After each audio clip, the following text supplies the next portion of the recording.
3.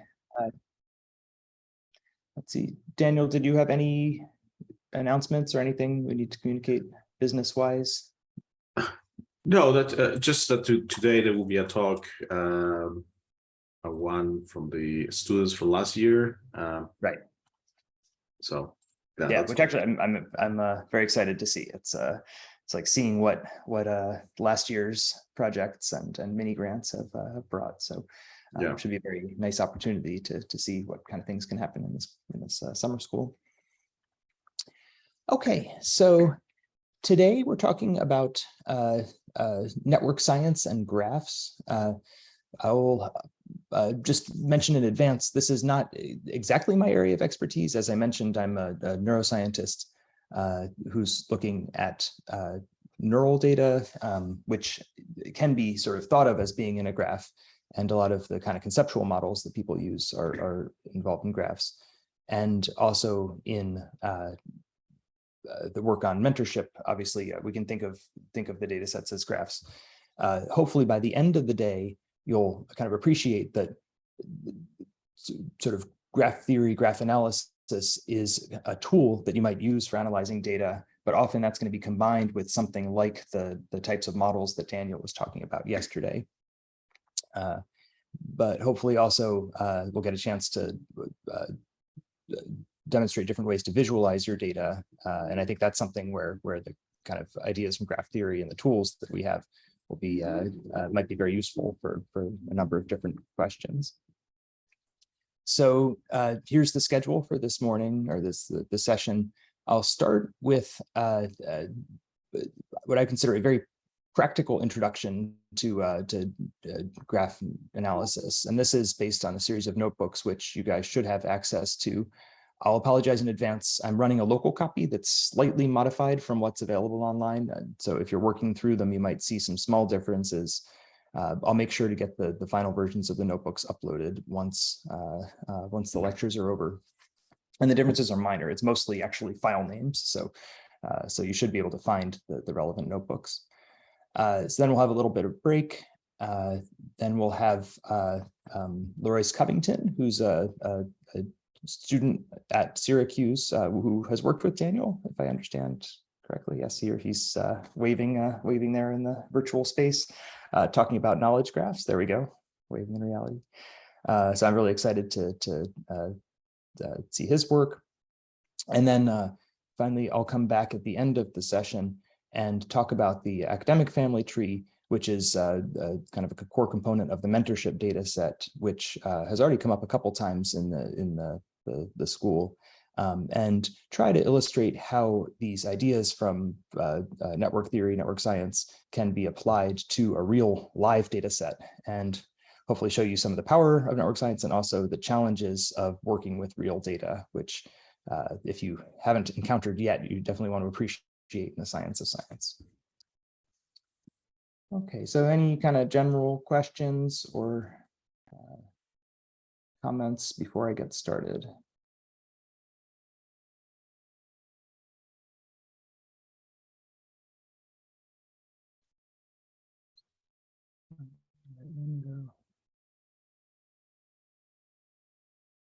Okay, so now here is, so this should look similar to the day 3 lectures that you have available on SOS Hub. Like I said, it's a little bit different. I'm just changing the order of the notebooks a little bit. But so what I'll be doing is just working through these notebooks, not quite as fancy as the slide system that Daniel was using, but hopefully at this point, the Jupyter system is familiar to most of you. And so you're welcome to work through the notebooks along with me, or just simply follow along as I go through them. And so one thing I wanted to mention up front is these notebooks were created by Xing Qi, who's a former postdoc in the Acuna lab, now has his own lab at City University of Hong Kong. And really this, so credit for the kind of the nice examples and the illustrations and exercises in here really should go to him. I am simply attempting to recreate what he's already done. And So we'll be talking about some basic ideas of graphs. But again, I mentioned this is a very practical introduction in the sense that a lot of what we'll be doing as we talk about these ideas is using this tool NetworkX, which is a widely used library in Python. You can think of it as kind of the pandas of graph analysis. So I'll be illustrating a lot of these concepts with NetworkX tools and functions that are built in. And so we'll be, and it'll be a chance just to kind of get to know the basic syntax and architecture of this particular library. So just get started. So load our libraries, and you can see I'll be also using a number of the usual suspects, pandas and matplotlib, which at this point you've been exposed to a bit already. Okay, so here's a graph. I think many of you are probably familiar with the basic idea, but it's a relatively simple concept. But the key idea when you want to think about it in terms of kind of developing a mathematical formulation is that it's a collection of what are called nodes, which are these points labeled with numbers here that are connected by edges or vertices, or sorry, yeah, that are connected by edges, where in the sort of most generic sense, an individual node can be connected or not connected to any other node in the graph, right? And so, for instance, you might have nodes that are connected to multiple different other nodes, or there might be nodes that are just connected to a few, a smaller number. And just kind of thinking about examples from our work, this is a network where individual nodes could be thought of as individual researchers, publications, and then the edges connecting them could be citations, collaborations, mentoring relationships.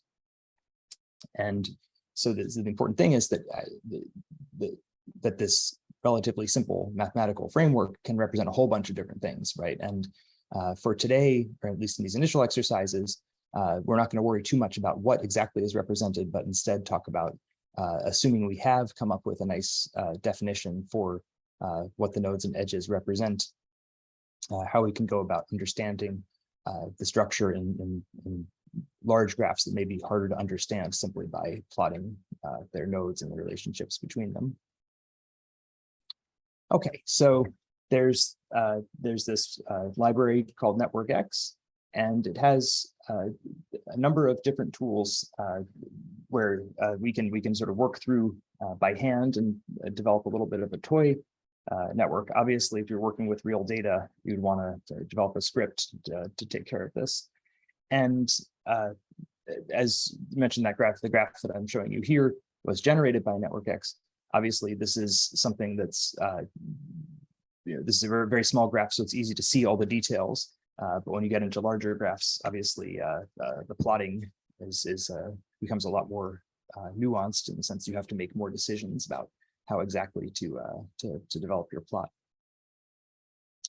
Okay, but so I can create a graph simply by initiating an instance of this object. Now say I want to add some nodes. I can just run a function here where I can add nodes. Each node is given a label, right? So in this particular case, each node is given a name, 1, 2, 3, or 4. And then there's this convenient function where I can add nodes that are immediately connected to these other nodes simply by passing a list of nodes. And so this will add a number of connections, basically linking all these nodes together. And so what we're generating in the end is this graph up here. So initially I just added these 4 nodes without any connections, and now I'm adding a string of nodes that goes that generates this segment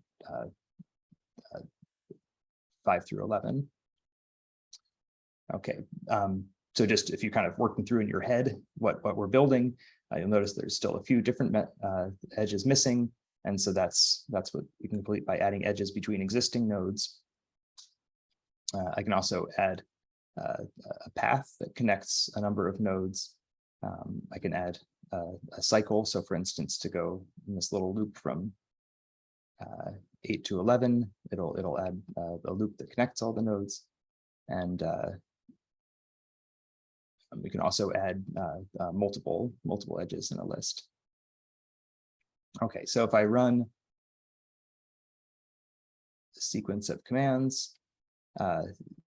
we can look at it in a moment, but this is going to produce something that looks like. So it just produces this graph object, but then there are a number of functions built in to just give me some very basic information. I'm going to say, well, how many nodes do I have? I have 11 nodes. How many edges? There's 16.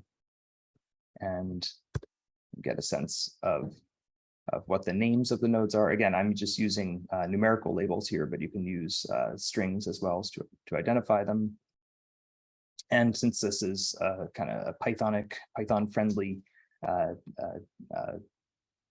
tool, we can convert them back to kind of represent variable types that we know and use in sort of other programs. So for instance, I can convert my nodes to a list, or just simply just that'll get returned by default.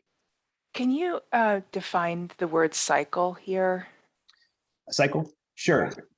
So a cycle is simply, it's nothing more complicated than what this picture shows, where there's there in this case 4 nodes that are connected in a loop, right? So for instance, when I add cycle, and it's as trivially as you think. So I'm saying node 8 is connected to 9, node 9 is connected to 10, node 10 is connected to 11, and 11 connects back to 8, right? And so you can see that in this loop right here.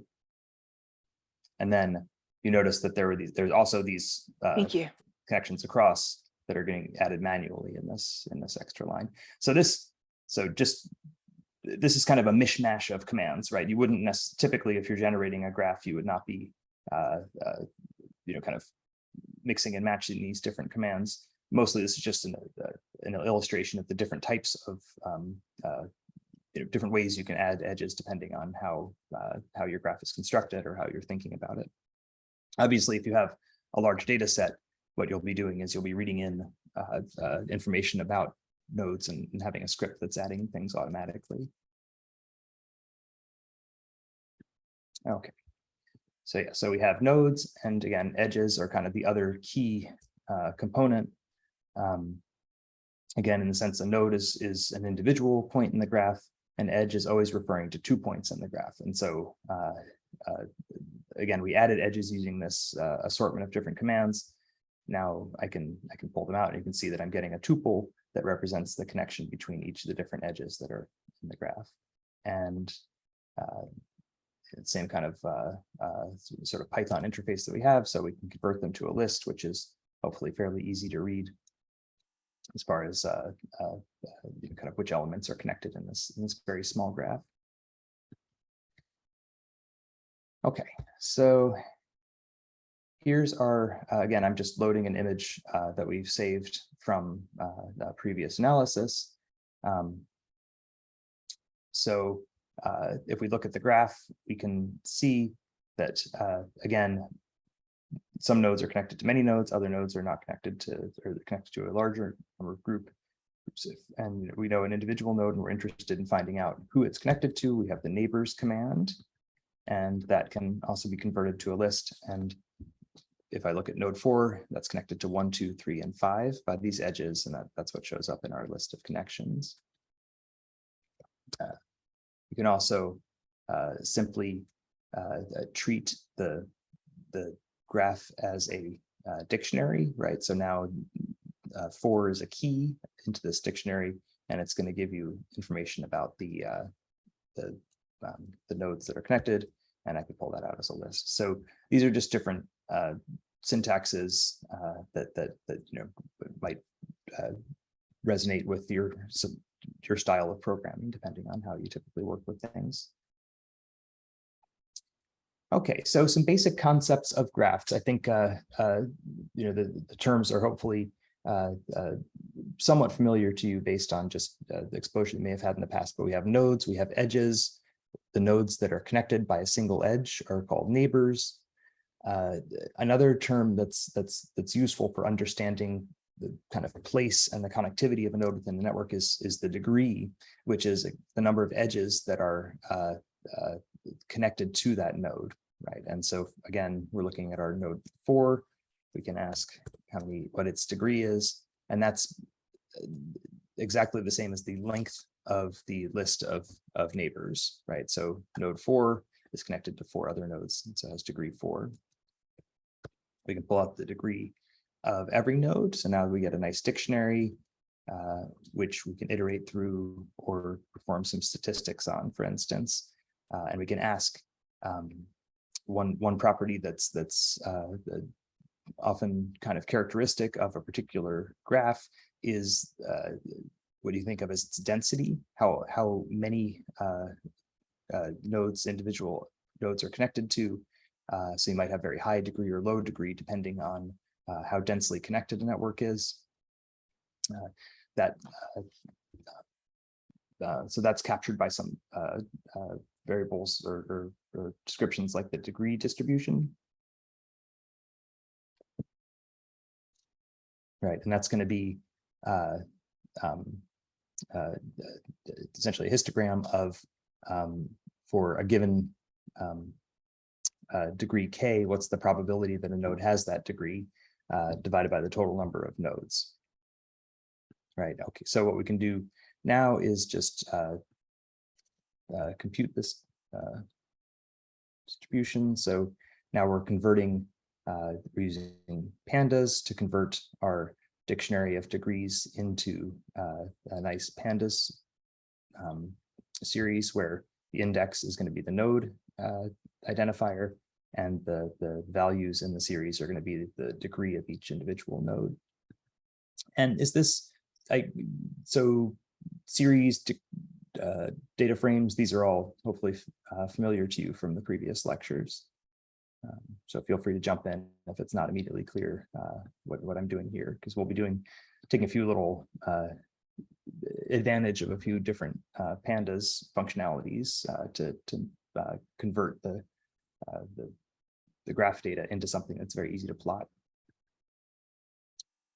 Okay, and so and like I said, now that we're in pandas, we can do some very simple statistics. So for instance, we want to do a histogram of how many nodes have different degrees. We can simply look at value counts, and you can see, okay, so 4 nodes have degree 2, 3 nodes have degree 6. So this, sorry about that. 2 nodes have degree 4, 6 nodes have degree 3. So this is, we can kind of mentally generate a graph of this. We can convert this to a distribution, so the fraction of nodes that have the different degrees, and we can plot a graph, and we can see, okay, well, what's the probability of different nodes having different degrees? And is this okay? Right, yeah. So hopefully this is a nice simple probability distribution, and you can imagine a graph that is very dense would have more nodes up in the high degree end of the spectrum, and nodes that are, or graphs that are sparser, are going to have low degree. Okay, so again, we're just kind of going through some basic concepts that are often used to describe graphs.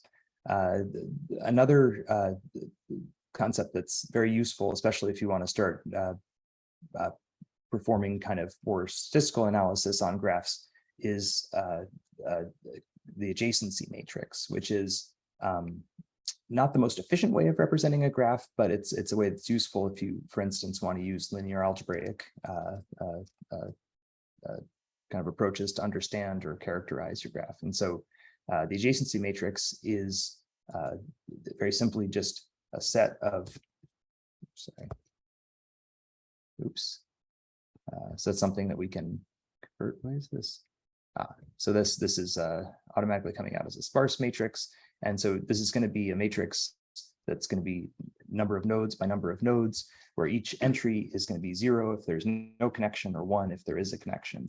And so we can take our what comes out as a sparse matrix, turn it into a dense matrix. And if you kind of squint and look at this, you can see that there's this diagonal-ish sequence of ones here that, if you kind of think back to the original image that we had, is kind of catches that long neck of nodes that are connected to each other in the center of the graph. Obviously, staring at adjacency matrix is not the best way to visualize things. And so what's easier is to just use some of the built-in visualizations that we have. And again, so if you really want to just kind of really understand what's happening, if this column represents the adjacency matrix for node number 1, you can see that node number 1 is connected to 2, 3, and 4. And in fact, if we look at the graph, 1 is connected to 2, 3, and 4. Yeah, so question? Yes, I didn't understand what is the meaning of too dense. Could you please explain more? Too dense? Yeah, Well, there's no such thing as, I don't know if anything can be too dense. I'm just saying that a dense graph is one which has a very high the degree. function that Oh, too says dense. n. Oh, this too dense. Sorry. Okay. Yeah. So too dense. So are you familiar with the idea of sparse matrices? Yes, okay. Okay, so a dense matrix is sort of what you might think of as a standard matrix, right? So there, and this is memory usage question. So if I'm allocating memory for a standard dense matrix, I have one value, which would be an integer or a float or something for each entry in the matrix. If you have a sparse matrix, of course, the idea is that many of the values are 0, and you can save memory by only encoding the addresses of non-zero values and then the values there. And So in the- that case, isn't it better to just have the adjoint list? Yeah, so I mean, in this particular, right, so as you can see, there's this kind of well, you can see that things are changing, right? But so typically the adjacency matrix is returned as a sparse matrix, specifically because the graphs tend to be sparse. And so if I look at right,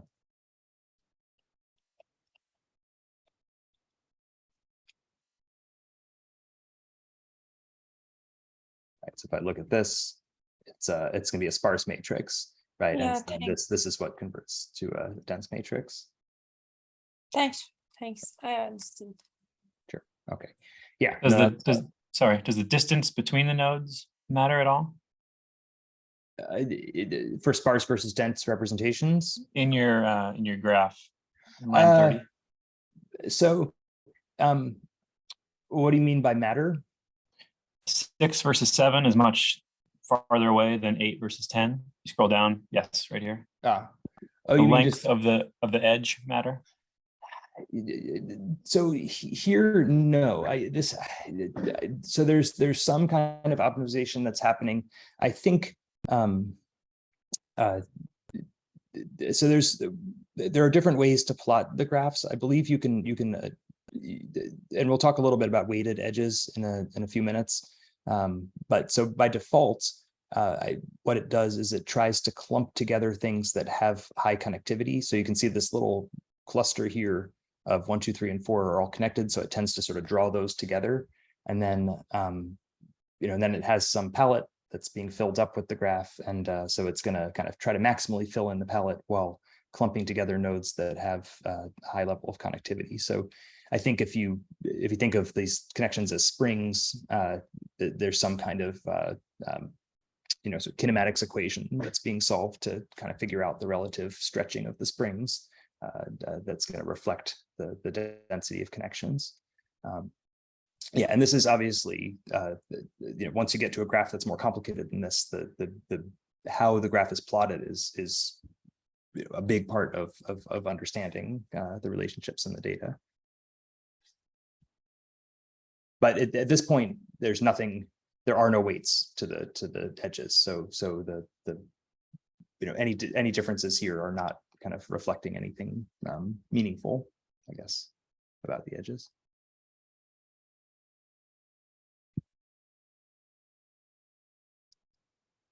Okay, so again, and so this is, again, there are many different functions that you might want to use in order to get a sense of what the sort of nature of your graph is. And again, this is especially if you have a very large data set.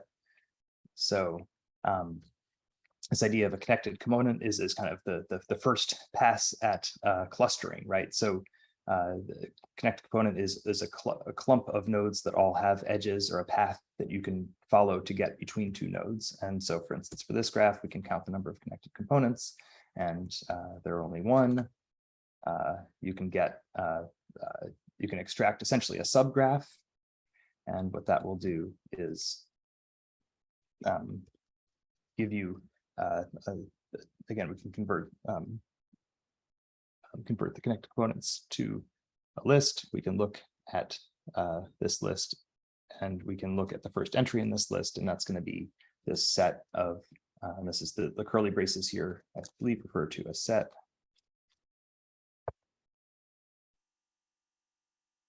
Yeah, so in this list of connected components, the first entry is all of our nodes.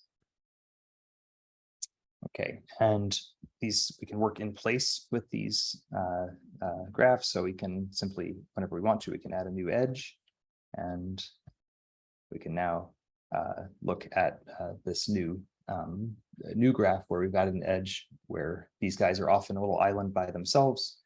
And so I can ask, well, how many connected components do I have now?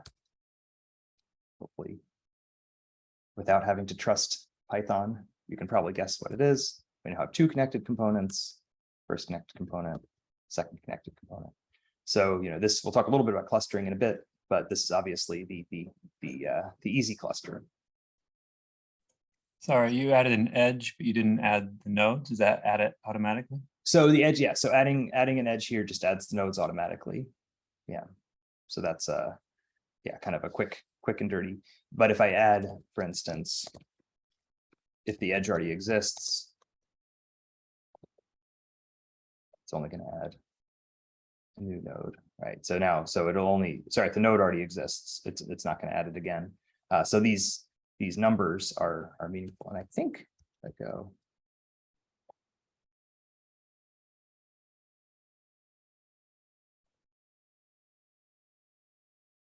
Can do, yeah. So I can add, so like I said, these are I'm just calling them numbers for simplicity here, but actually you can have any name you want associated with your edge.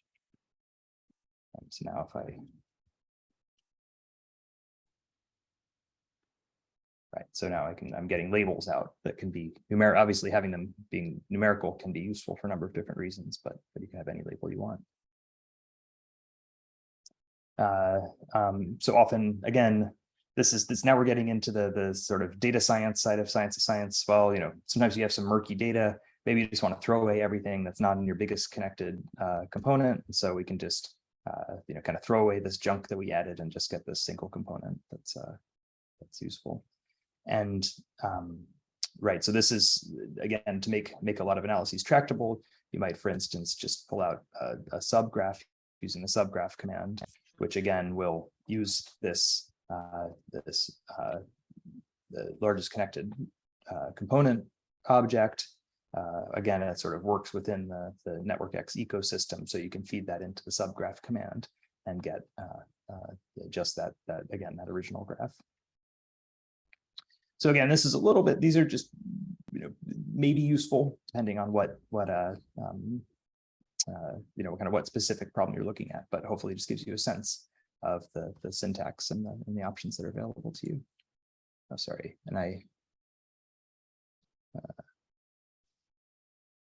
sorry, I'm just seeing the chat here. I think we already, yeah, I think we already covered the questions. Okay, so the question came up earlier about kind of the strength of edges that are connecting nodes. And so this is something that's built into NetworkX, this idea of a weighted network where individual edges might have different weights. So we can create a new graph. And now when we, again, kind of use this circus or zoo of different commands for adding nodes, what we can do is associate a weight with the different edges. And so a higher weight implies in general a stronger connection between the two nodes. The default value of the weights is going to be 1. So if you don't give a value, it's just going to default to 1. And so now we can create this graph. And if we convert this, pull out the adjacency matrix, what you'll see is that instead of just a bunch of zeros and ones, you now have a matrix of the different weights that connect the nodes.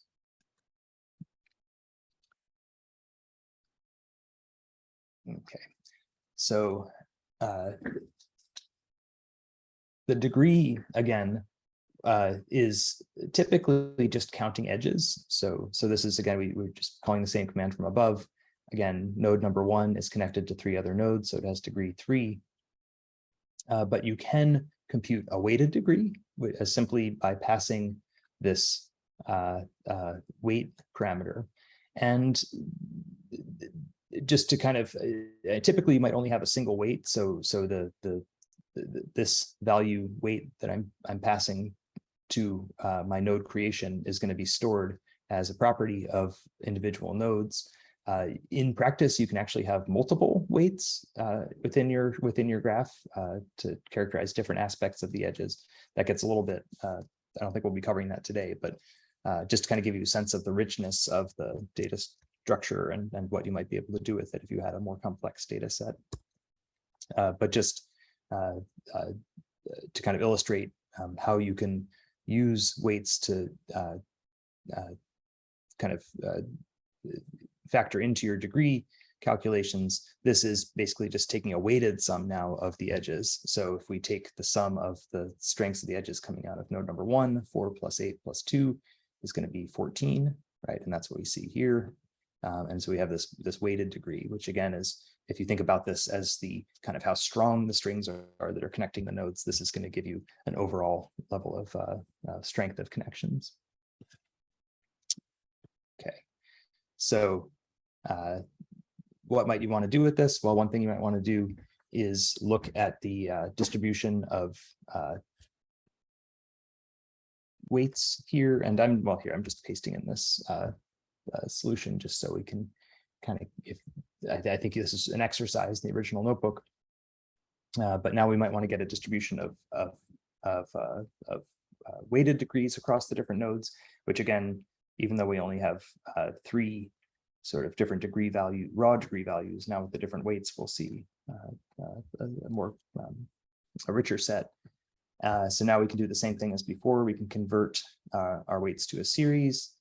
Now, this is some pandas magic, I guess you might call it. So we're going to convert the series and perform this value counts operation to which just happens to create a data frame. We're going to change our labels to strength and probability. So we should look at that intermediate value. So this is primarily all in the NetworkX library. So this little piece of code is what I'm doing is I'm exporting. So I'm creating this dictionary of weighted degrees, and now I'm doing a bunch of pandas specific manipulation to kind of convert it into something that we can graph in a more traditional histogram. Okay. Right. So now, right. So we've these are the different connection strengths, right? Which so we're thinking we can think of this weighted degree as the connection strength of individual nodes, and this is the probability that a node will have these different connection strengths. We can just call plot function, and here's our distribution, right? So there is only one node, a very small number of nodes that have this very high connection strength, and there are a number of nodes that have much weaker connection strengths. And this is, you can, again, you have access to all the plotting functions now, right? We've managed to get out of the NetworkX kind of specialized framework, and now we're just jumping out to the more sort of broad traditional pandas framework.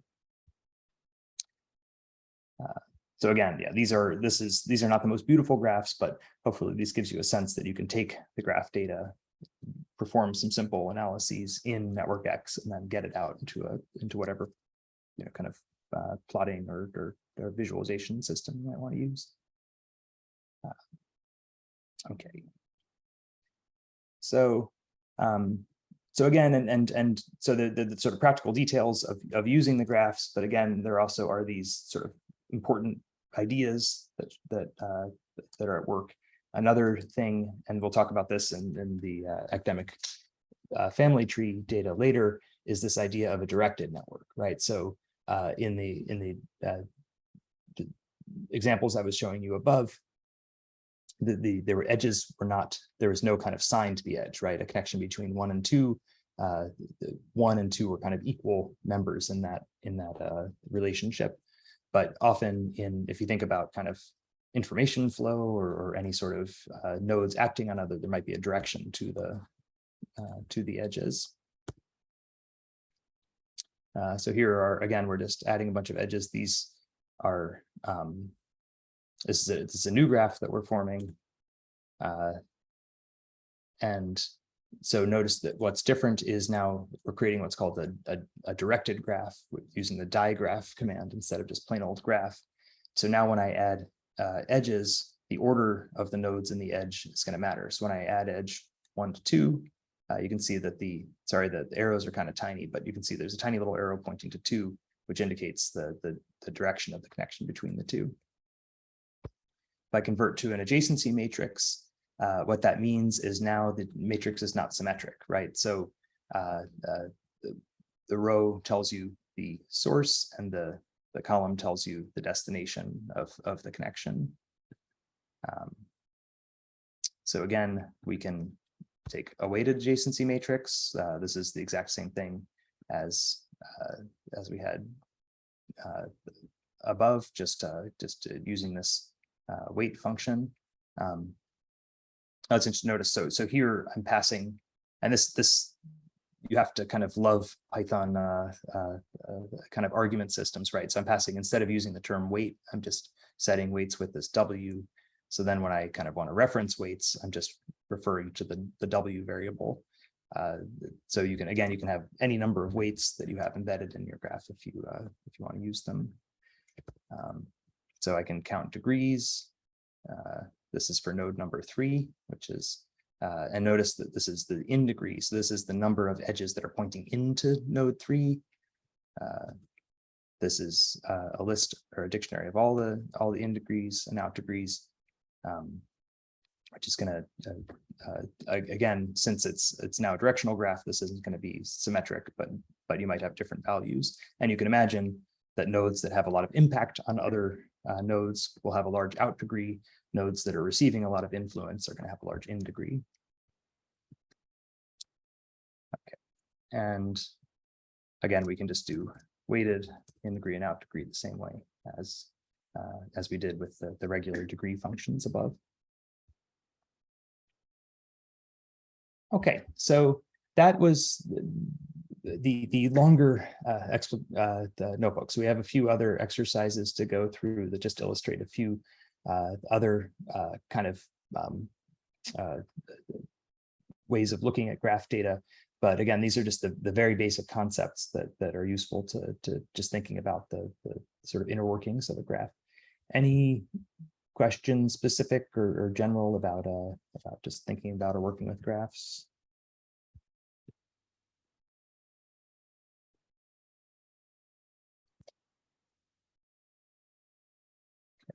So,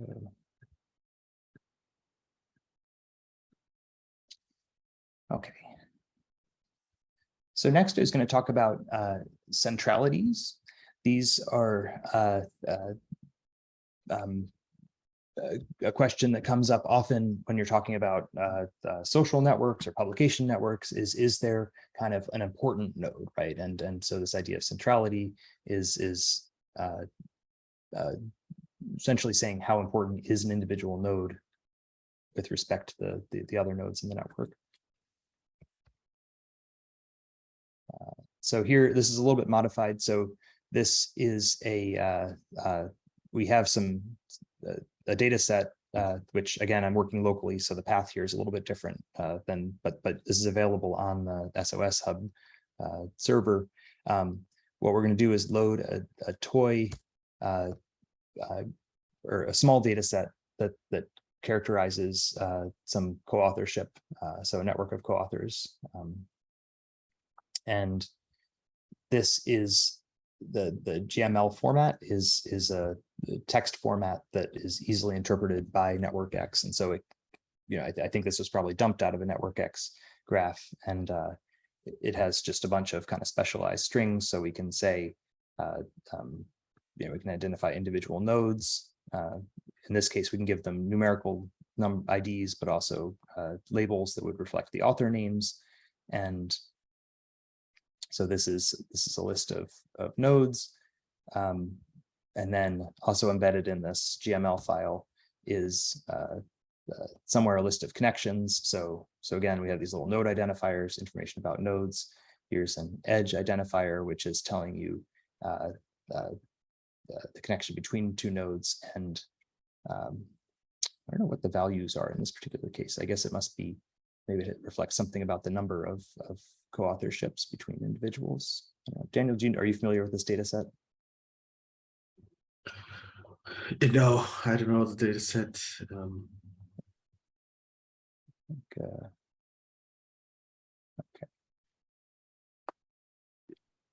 Yeah, so this is so there are some values associated with the edges that's going to reflect some kind of weight between them.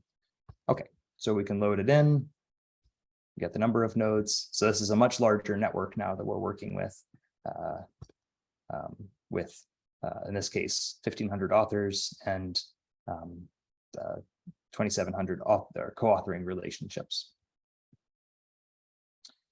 Okay, so again, we're going to kind of use some of the functions that we already saw. We can ask how many connected components are there. So again, this is just an assortment of people who have worked together in some corpus of publications, right? So what we're seeing here, and again, hopefully this illustrates kind of the beauty and complexity of real world data. There are almost 400 separate components, right? So this graph is not just a single, completely connected network. Instead, it's actually a whole bunch of little miniature networks. So now, for simplicity, what we're going to do is just going to work with the largest connected component. And in this particular case, this is has 379 authors, right? So it's a sizable, but still what we're doing is reducing the size of our network substantially from the original data set. Again, this is something that, as you work with real world science of science data, you have to make decisions like this all the time, right? Where okay, things are too complicated if we look at everything, so let's just take the subset of data that we can make sense of. Okay, so now, and this is kind of the graph that we're going to be working with. We're now going to again, we have our full network that we just loaded from the file. We're going to generate a subgraph based on this largest connected component that we just extracted. And so if we generate this graph, we now have 400 authors and 900 connections between them.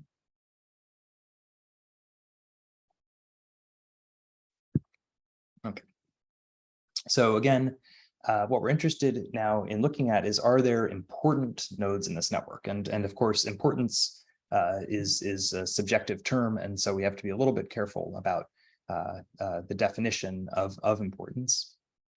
But the simplest way to get started thinking about this is degree centrality, right? So this is very simply saying, okay, how many nodes is an individual node connected to? And the most important node in this case is going to be one with a very high degree. Degree centrality is simply the degree of an individual node divided by the total number of nodes in the network. So again, if someone were connected to every other node, it would have a degree centrality of 1. If someone's not connected to anyone, it'll have a degree centrality of 0. So here's a nice, this is a built-in function. We can generate a nice star graph. What's the degree centrality of an individual node?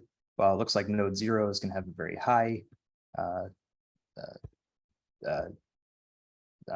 degree centrality. The other nodes are going to have very low, right? Because 0 is connected to everyone. These other nodes are only connected to a single node. And so if we look at the degrees, that's what we see. So node 0 has a degree centrality of 1. The other nodes have a value of 0.2, which means, again, they're only connected to 1/5 of the nodes in the network. Okay, we can apply this exact same measurement to our network. And what we find is, for this particular author, this is their degree centrality. Okay, we want to see if this is, does this actually mean the same thing as what we had before? Well, we can ask.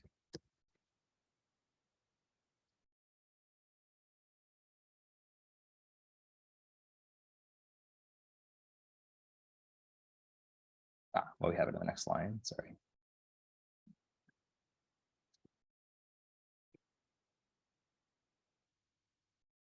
All right, so we can ask for this particular.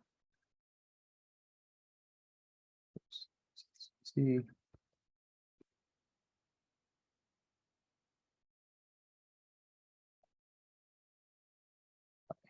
Type.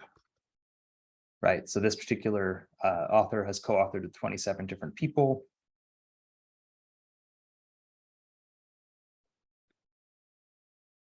There are 379 nodes in the network, and so we just take that ratio, and again, we get this degree centrality of 0.7. Okay, and again, you can do this with directed graphs. You get the in degree centrality and out degree centrality. Again, just with the idea that you can take into account whether your sources or sort of recipients of the connection. But hopefully that kind of makes sense.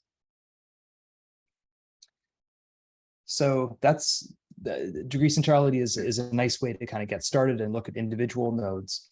But for those of you who are kind of look at kind of think about networks as kind of larger collections of nodes and individuals interacting and sort of propagation of effects. What you might think about is that, well, it's not really just, are you connected to many nodes, but are you connected to other important nodes? And so this metric called eigenvector centrality is a convenient way of essentially producing a weighted measure of centrality that's going to weight the connections, your connections, based on how connected they themselves are to other nodes.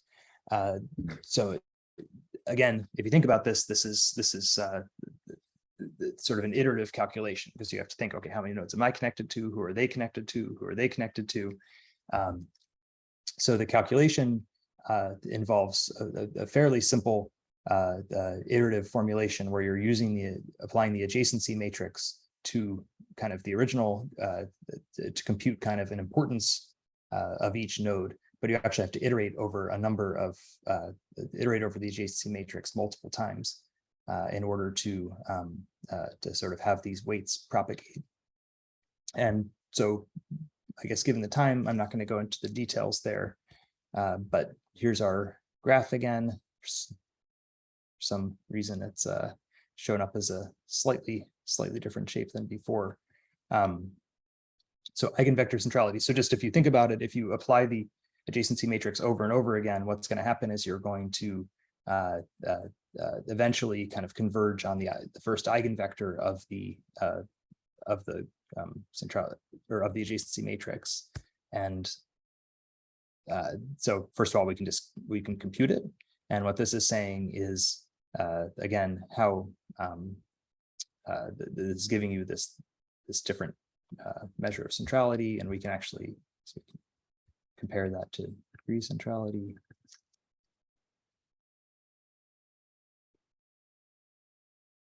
Right, so you're seeing something that's kind of in the same ballpark, but just if we look at these individual nodes, for instance, nodes 5, 6, and 7 have the same degree centrality. They each have 2 connections, but if we look in the weighted eigenvector centrality, we can see, well, 6 is way out here. It's only connected to these relatively weakly connected nodes, so it has a lower eigenvector centrality, while 5 is connected to 4, which is connected to a bunch of different nodes, so it has a slightly greater eigenvector centrality. Okay, and so here we're just working through this kind of illustrates the actual kind of iterative procedure that you would use to compute it. I can leave that to anyone who's interested in using that exercise. But basically, you're computing the largest eigenvalue, and then you're using that to weight the sort of iterative application of the adjacency matrix. Again, you initialize with a bunch of values of 1, iterate 100 times, and you'll end up with something that matches the original, the actual centrality measure.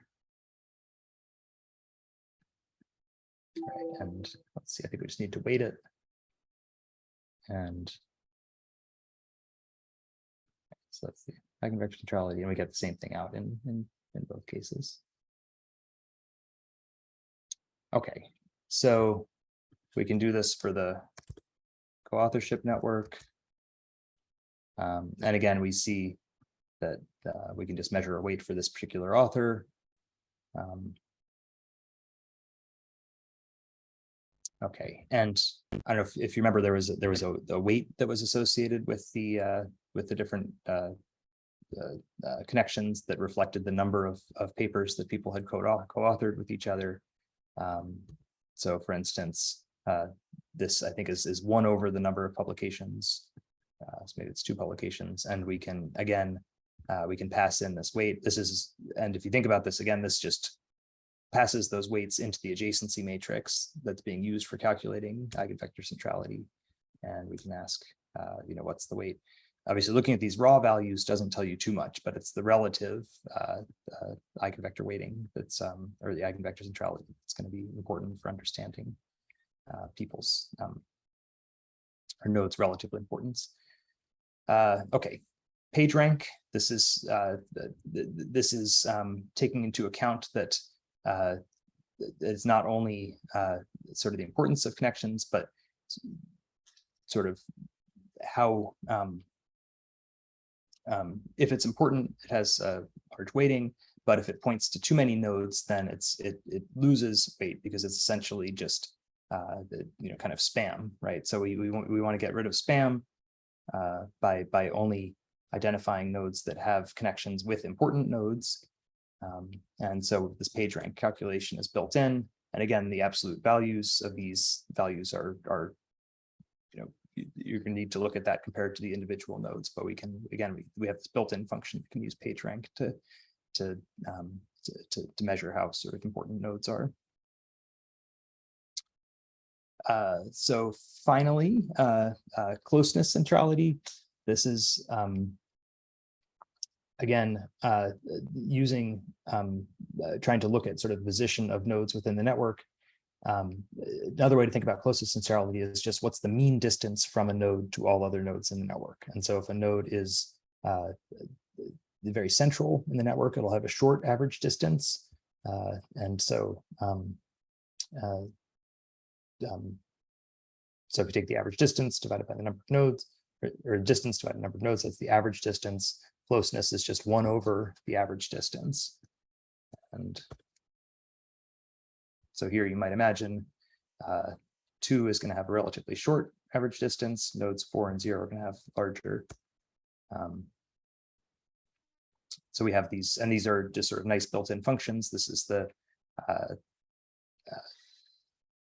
you compute the shortest length from node 0 to everyone else. Right.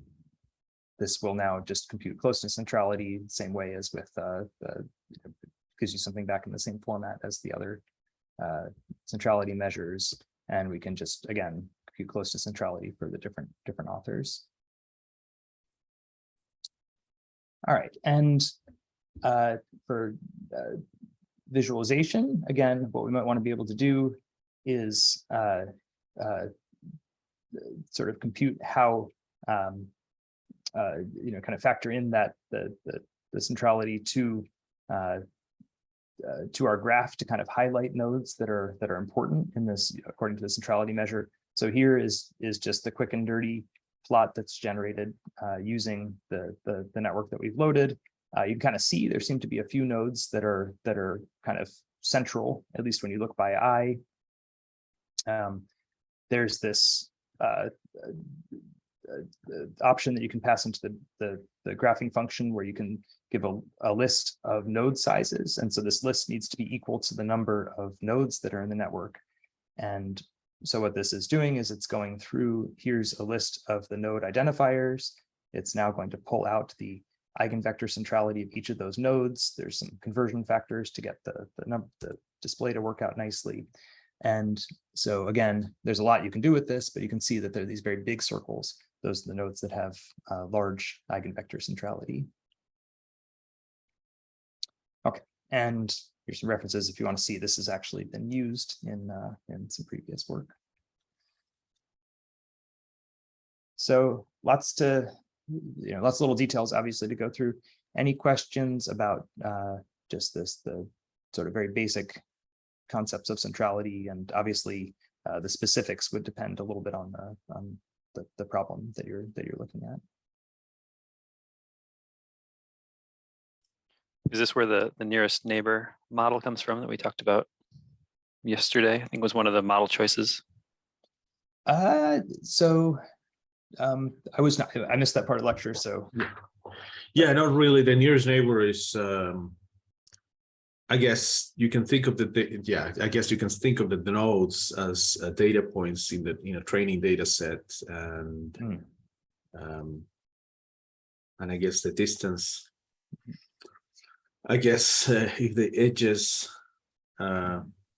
no, it's different. But if you have like a complete graph where you have the edges being the distance in between the nodes, then yes, you can from that extract the nearest neighbor of each of the nodes, and that will be, you can use that for prediction. Yeah, there's probably some like deep mathematical relationship there. It's so the kind of optimization, and the key is the adjacency matrix, right? So I think graphs are these kind of, it's hard to think of them in the sort of framework of optimization, but once you convert it to an adjacency matrix, then it's a little bit easier to kind of make that translation. But yeah, I don't know. It's an interesting question about these parallels. Okay, so I may not get through all of these notebooks.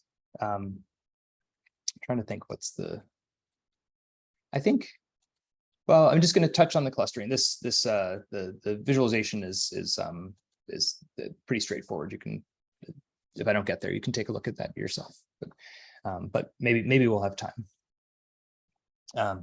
So I think the other kind of big set of questions and tools that people ask with graphs is identifying communities, or the other, I guess, communities is something that the scientists think about. You can also just think about clusters, right? And are there groups of nodes that somehow belong together as kind of important subgraphs? And so, in the world of co-authorship and publications, we might think of those as cliques, for instance, right? So are there certain authors that tend to publish with each other who don't? Okay, yeah, go through everything. Sure. Who don't publish with other people. And so we can ask questions like that. Again, we're in this case, we're going to be loading the co-authorship graph. We're going to be looking at the largest connected node. And we can get we can just pull out the adjacency matrix. So here, we're pulling out the unweighted adjacency matrix. So what we want to ask is just what is the pattern of connections between individual authors? So not how many publications they publish together, but just who's connected to whom. If I just look at this, this kind of very shrunk down version, a bunch of zeros. So most people don't publish with other people, but we can now look at a larger graph, and hopefully this is coming through What you can see is a big white box with a bunch of little black dots. So each among the 379 authors, each dot corresponds to the co-authorship. And it's interesting. This is a symmetric matrix. It's so sparse it's hard to really see, but you can see this little clump of dots up here is reflected by this clump of dots up here. But I think, I mean, unless you have a visual system that's kind of got built-in clustering algorithms, it's hard to look at this adjacency matrix and say much of anything about clusters or cliques within this network. And so a simple way of thinking about this is, well, how could I sort the rows and columns of this matrix to make the clusters come out more clearly? And the algorithms for doing this are a little bit involved, but there are a couple kind of standard ones, I guess, that you might think of that with this type of adjacency data are very easy to implement.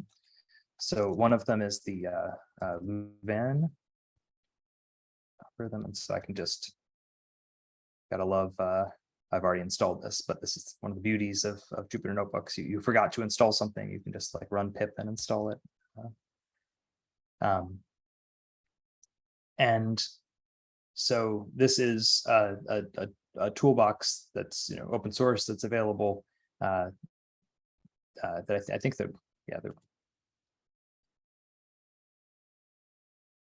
right. So this is a kind of widely used tool which you can read about here for performing this clustering.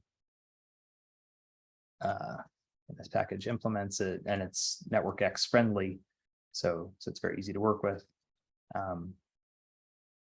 And there are a lot of options that you can feed into it, but we can use pretty much the vanilla application. And so what this is going to produce is an object that has kind of after a little bit of iteration, this is the best guess for clusters within the network that we were looking at. We can ask questions like which cluster. So it's an assign each node in the network to a particular cluster. In this case, our favorite author has it belongs to cluster number 9. We can now iterate through the list of entries in the network. And so, well, if we look at right, so we're now iterating through the network of each, or sorry, the cluster identity of each node. We're going to convert it back, so we're going to get a list of all the nodes in each network. And so if we ask, here's the list of all the nodes in cluster 15. If we look at cluster 9, we should see somewhere in here, we should see Newman. There he is. Right, so he belongs in, or he or she belongs in cluster 9. You can ask how many clusters did it work out. Again, for those of you who've done clustering, the number of clusters is not a trivial computation. So this, again, embedded in this best partition is some estimate of the number of clusters. And obviously that's something that if you're really doing real analysis, you'd need to tune and pay a lot of attention to. But in this particular data set, it seems to work pretty well. One thing to notice is that it's not like all the data, or 90% of the data is not in one cluster. We have a bunch of clusters that are kind of nicely sized. There are a few, that are very tiny. But one thing that's just kind of nice and can make for a pretty plot is we can now reorder our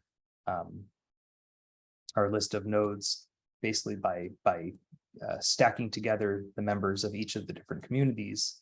So if we do this,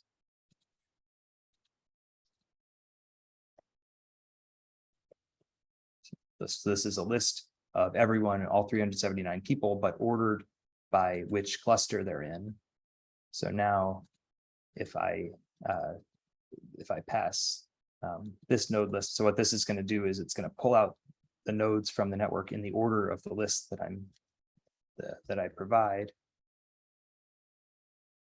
So now when I plot the adjacency matrix, I get this nice kind of blocky matrix where all the nodes in cluster 1 or cluster 0 show up at the top. And now you can see that they're all co-authors with each other.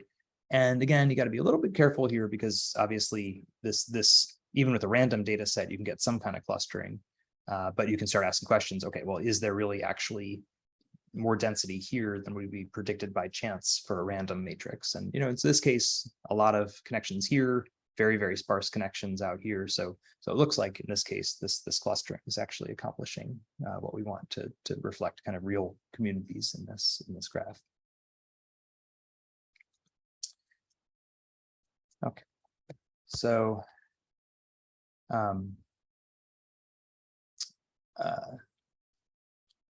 okay, so the other idea is we were able to plot things, plot the graph before, but what we might want to do is take our big graph and overlay the cluster that each person in the cluster belongs to. So we can, and here's just a little bit of matplotlib magic. We're getting a color map. So this is a list, I believe.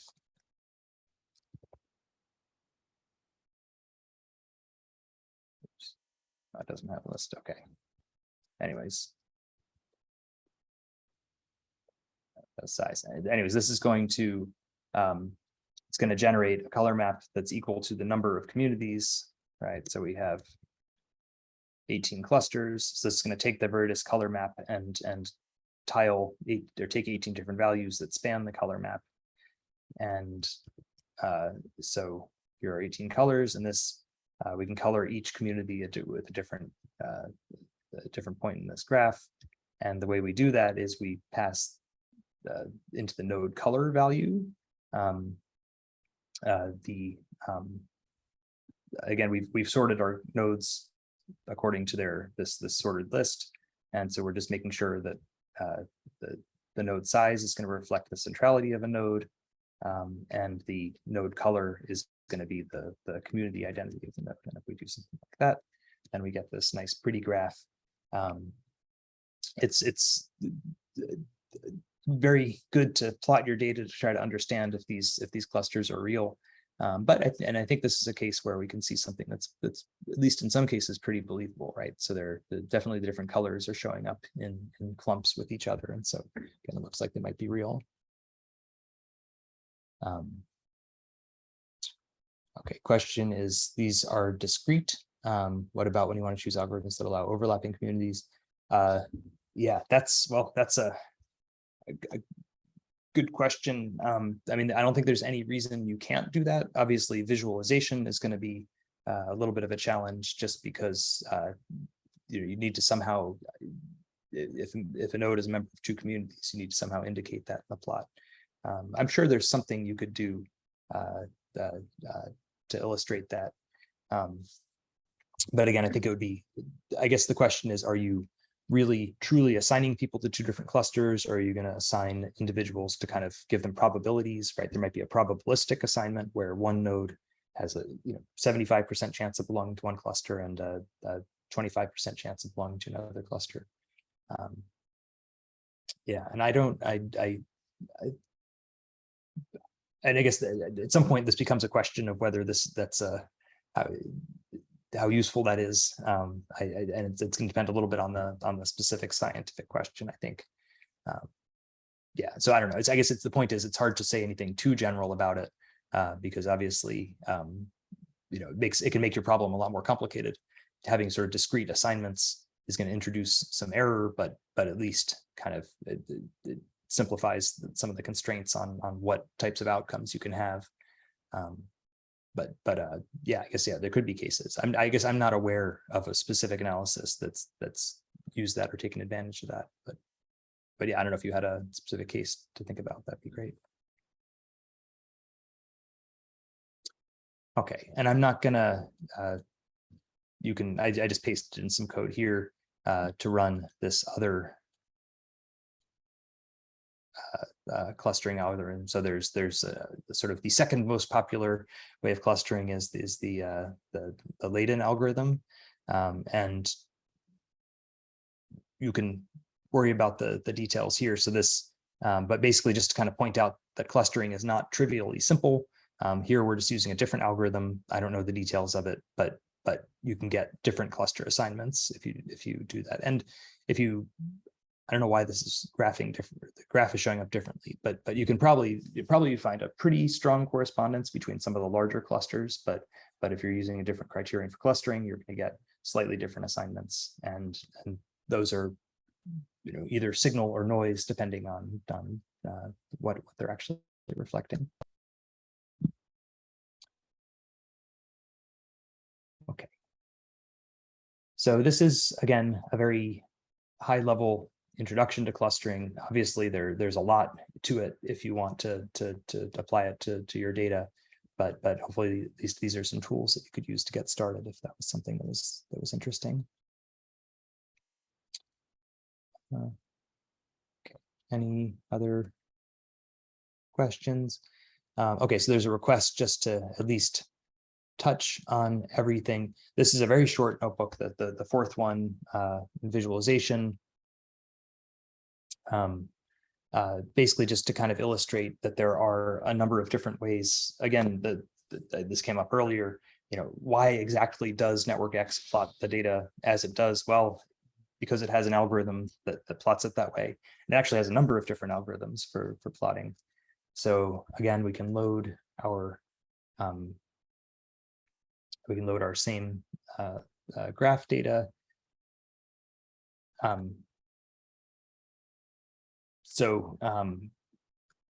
You know, what we've seen so far is we can change the size of the node, we can change the color of the node.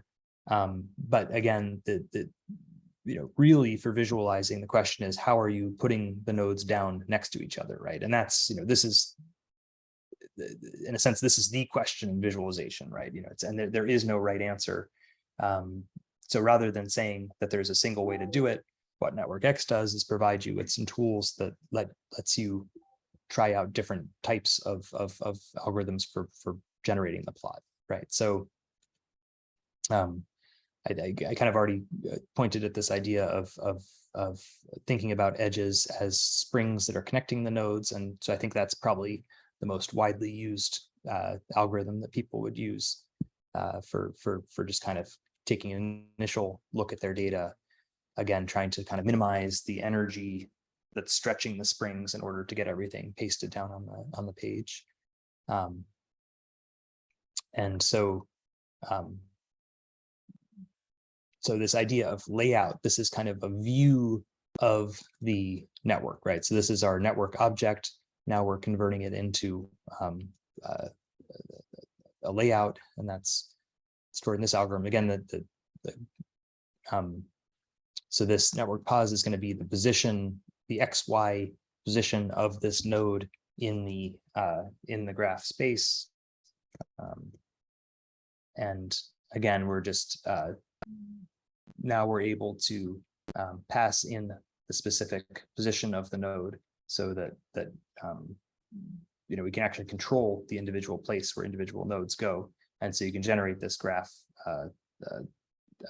you know, kind of using any algorithm you want, right? You can now specify the position of the individual nodes.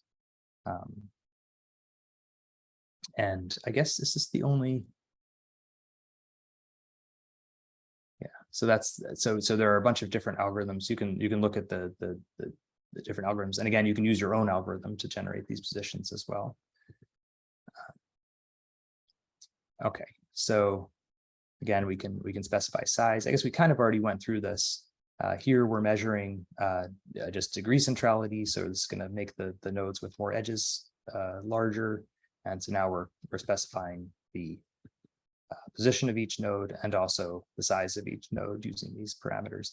And again, these are the kind of the rule is that these parameters are lists that are equal in size to the number of nodes that you're drawing. We can do our clustering, and we can this little function to sort the nodes based on the cluster identification. So we already this is kind of a very compact version of the code that we went through in the previous notebook. This is going to give us the color map. We can look at the color map. So now we're using, plasma color map instead of Viridis. You can use whatever color map you prefer. And now we can pass, again, we can specify the position of the nodes, specify the size of the nodes based on their degree, and we can specify the color based on their membership in a different group. Right? And now we get this nice, pretty graph where we have big nodes that are highly connected, and the color is telling you which cluster they belong to. And a bunch of different, just pick your favorite color map, and you can get different.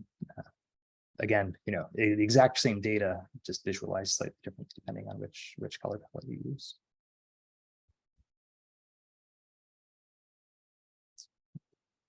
And okay, so finally, I guess, yeah, just to kind of mention, Network X is I don't know if I'd call it old school. It's kind of the classic. If something that's 20 years old is classic, Gephi is a relatively newer visualization tool that can make a lot of fancier plots. And so if you want to go down that rabbit hole, there are many really cool tools for visualizing graphs. And I don't know, if you find anything fun, it'd be great to share it with us, because I think we're always interested in that. There we go. Or VOS viewer. It's yeah, that could be another one. Yeah, and I don't even want to kind of, we could do, well, I'd be very curious actually to see what the list is, if anyone else wants to chime in with their favorite graph visualization algorithm. It'd actually be kind of cool to see what's available.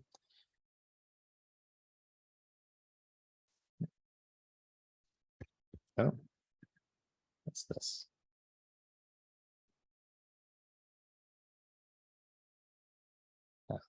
Wow, is this our data, Daniel? Yeah, so Ying shared that, or didn't you share that with us, and it kind of won a visualization prize or something. And I don't know what they're doing for visualizing, but I thought it was very beautiful. Yeah. Wow. Galton.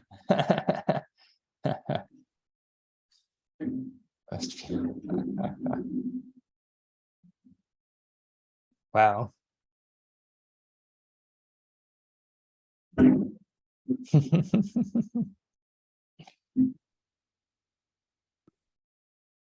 Nice. I had not seen this. That's really neat.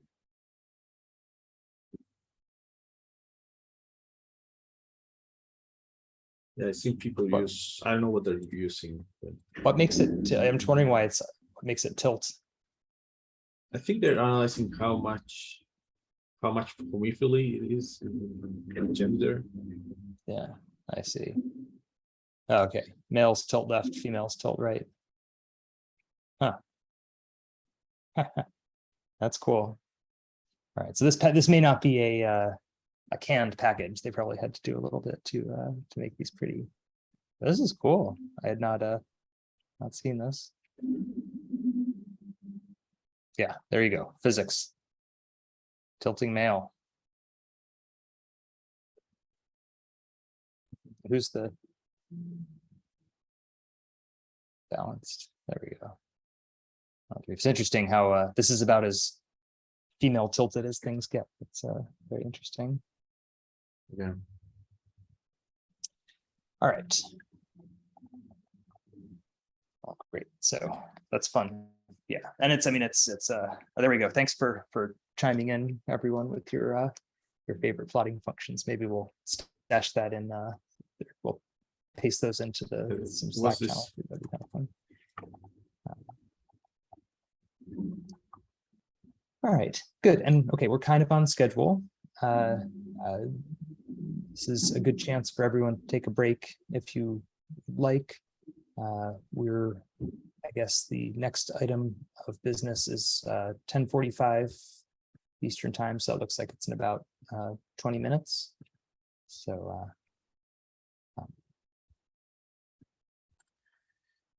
Hello, everybody.